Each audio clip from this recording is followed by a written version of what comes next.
नमस्कार, आप देख रहे हैं गुरुग्राम समाचार। मैं हूं आपके साथ रिया अग्रवाल। हरियाणा के कुरुक्षेत्र में महायज्ञ में आए ब्राह्मणों पर शनिवार सुबह 9:30 बजे आयोजक के सुरक्षा गार्डों ने फायरिंग की, जिसमें लखनऊ से आए ब्राह्मण आशीष तिवारी को गोली लग गई। इससे ब्राह्मण भड़क गए। इसके बाद उनकी और आयोजक के हायर निजी एजेंसी के सुरक्षा गार्डों के बीच मारपीट शुरू हो गई। इसमें लखीमपुर के रहने वाले प्रिंस शुक्ला भी जख्मी हो गए। दूसरे करीब 20 से 21 ब्राह्मणों को भी चोटें लगी। आपको बता दें कि कुरुक्षेत्र के केशव पार्क में 1008 कुंडीय शिव शक्ति महायज्ञ हो रहा था। ये महायज्ञ 18 मार्च से शुरू हुआ था, जिसे 27 मार्च तक चलना था। हर रोज 1 लाख आहुतियां डाली जा रही। देश भर से 1200 ब्राह्मण और 1500 विद्वान यहाँ पहुंचे हैं। यज्ञशाला के केंद्र में एक प्रधान कुंड और 9 विशेष कुंड बनाए गए हैं। 26 मार्च को धर्म सांसद होनी है। 7 देशों के संत आमंत्रित किए गए। देश भर से बुलाए गए ब्राह्मणों के ठहरने और खाने पीने की व्यवस्था यज्ञ के आयोजक ने की। इसमें बीजेपी के प्रदेश अध्यक्ष मोहनलाल, पूर्व मंत्री सुभाष सुधा, रामविलास शर्मा, सीएम नायब सैनी की धर्मपत्नी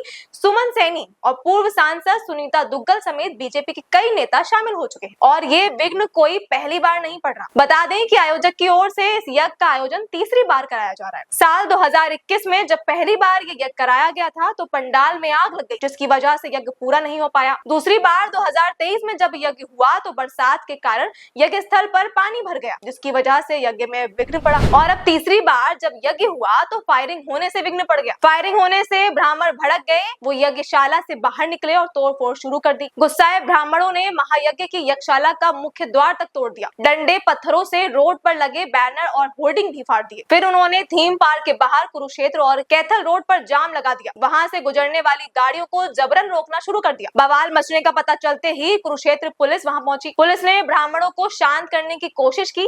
जब वो नहीं माने तो पुलिस ने हल्का लाठीचार्ज कर ब्राह्मणों को वहां से हटाया। फिलहाल पुलिस ने ब्राह्मणों को सड़क से हटा दिया है। शहर में सिक्योरिटी बढ़ा दी गई। माहौल तनावपूर्ण बना हुआ है। यज्ञशाला में उज्जैन, बनारस, वृंदावन, लखनऊ, लखीमपुर, दमोह से भी ब्राह्मण आए हुए हैं। वहीं पुलिस का कहना है कि एक ब्राह्मण को गोली, दूसरे को पत्थर लगा है। गोली चलने वाले आरोपी सुरक्षा कर्मी के खिलाफ कार्रवाई की जा रही है। इस मामले में प्रदर्शन कर रहे ब्राह्मणों का कहना है कि उन्हें लगातार बासी खाना दिया जा रहा था, जिसके विरोध पर उनकी पहले भी आयोजक के बाउंसर से बहस हो चुकी है। ब्राह्मणों ने ये भी आरोप लगाया कि पहले दिन से ही बाबा के सुरक्षा गार्ड उन्हें किसी न किसी बात को लेकर परेशान कर रहे थे। कभी भी किसी के साथ मारपीट कर देते थे। कोई घूमता दिखाई देता था तो उसे भी थप्पड़ या डंडा मार देते थे। गोली लगने से घायल ब्राह्मण आशीष तिवारी ने बताया कि प्रयागराज के हरिओम बाबा ने 1008 कुंडीय यज्ञ रखा है। इसमें 1008 ब्राह्मणों को बुलाया गया था, लेकिन पहले वृंदावन से आए 70 ब्राह्मणों को पीटा गया तो वो भाग गए। आज यज्ञ के बाद ब्राह्मण नाश्ता करने गए थे।